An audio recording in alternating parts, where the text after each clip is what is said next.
Boston, and in this video we're going to talk about 4 things you need to be on the lookout for if you're thinking about buying a luxury condo around the Boston area. Let's get at it.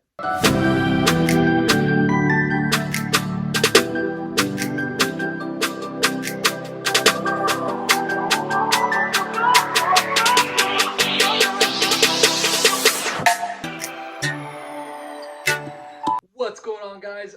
My name is Lior and I'm with Compass out of Boston, and in this video we're gonna get to 4 key things you need to know about if you're thinking about buying a luxury condo around the Boston area. Before we get into it, 2 quick things. Number 1, if you guys haven't already subscribed to my channel, give me a subscribe below. I put out tons of new videos every single week where I go into tips on buying, investing, selling. I go into different neighborhood highlights, different lifestyle events, and everything in between. Give me a subscribe, and that way you'll be notified every time I do a new video.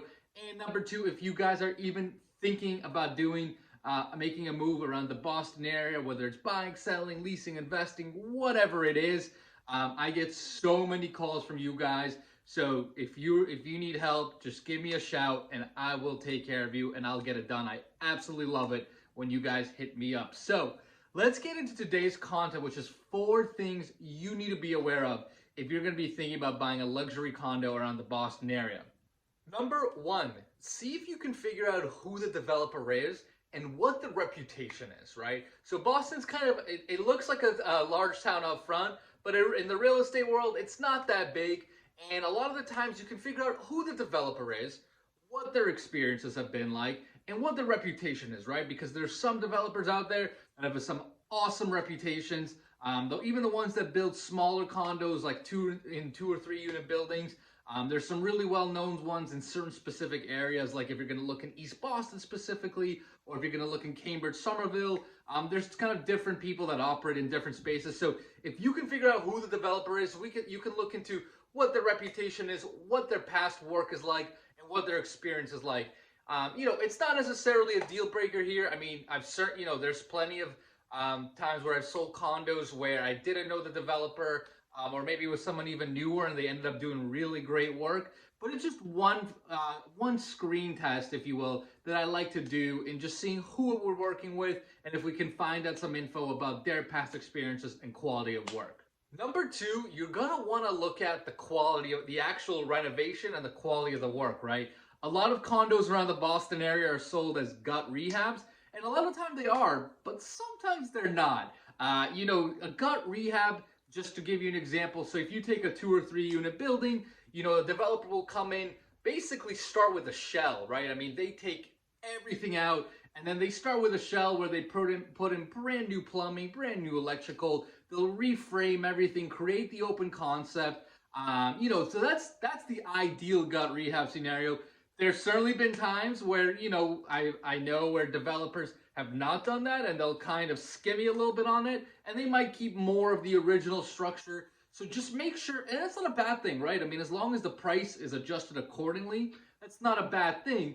But if you're going to be paying absolute top dollar for a gut rehab unit, you want to make sure that it is truly gut rehab, that all the plumbing is new, that all the electrical is new, that it is open concept, because if it's not, it's going to hurt your value, right? If it's going to hurt your value if you have some plumbing issues in a couple of years or some electrical things you need to worry about, it's going to hurt you. It's going to hurt your bottom line, and it's going to hurt your condo's value.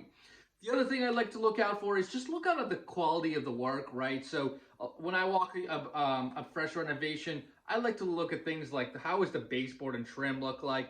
Sloppy. You can kind of see sometimes if there's sloppy work where the baseboard's not properly on, and there's like some spaces in between. You can also look at the quality of the finishes and how do they compare to the price, right? I mean, again, if the developer is looking for absolute top dollar, which is fine, there better be top dollar finishes, right? You can't have crappier cabinets. You can't skim out on the countertops, or in the finishes in general, right? So you want to make sure that if you understand what kind of condo you're looking at, is this a gut rehab, is it not? And then make sure that the finishes and the all-around feel, the layout matches that. Right? Number 3, kind of similar to number 2, is the square footage and the layout. So What I mean by layout, again, if you think you're going to be buying for top dollar, it's got to have things like open concept, right? It's got to have a good layout where the bedrooms are good, large sized.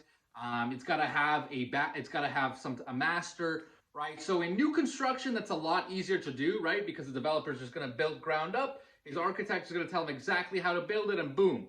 Now, if you're buying it from an existing building, right? So let's say, again, it was a gut rehab building.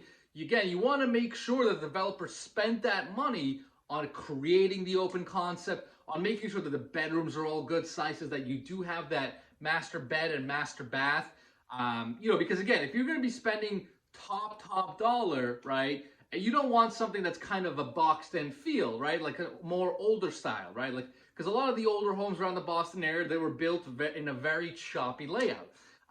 So again, it's not a bad thing if you're looking at a condo that does have that, older layout, and it's not necessarily open concept, but you got to make sure then that you're not paying that top dollar for something that, again, for something that may not necessarily command it. So be on the lookout for how the layouts are.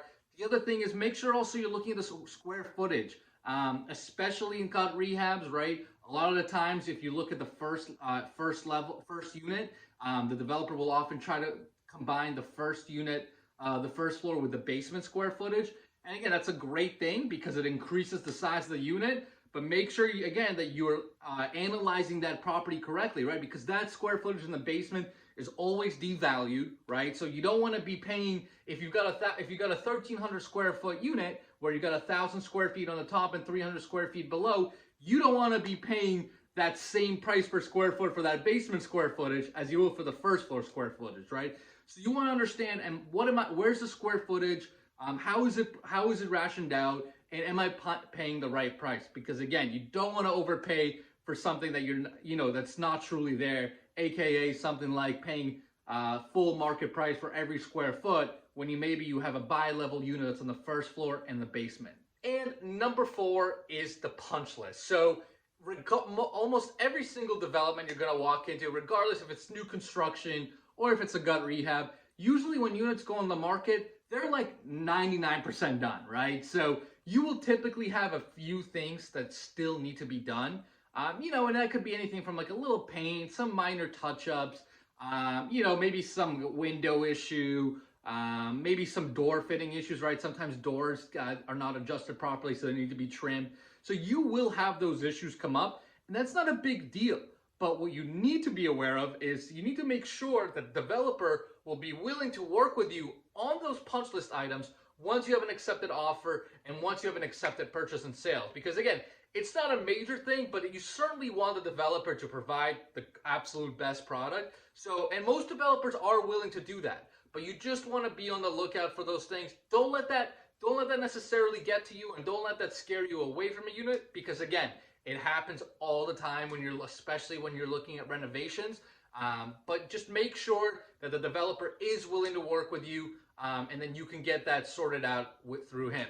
So hopefully that helps, guys. Again, buying a luxury condo from a developer around the Boston area, there's a lot of different components that go into it, and you just want to kind of know these things so that you can avoid overpaying for units or kind of getting hurt through the transaction. So if you have any questions about that, put them below. And again, guys, if you are even thinking about buying, selling, investing, leasing around the Boston area, I get so many calls from you guys, and I absolutely love it. So give me a call, shoot me a text, send me an email, whatever works, and I will help you out.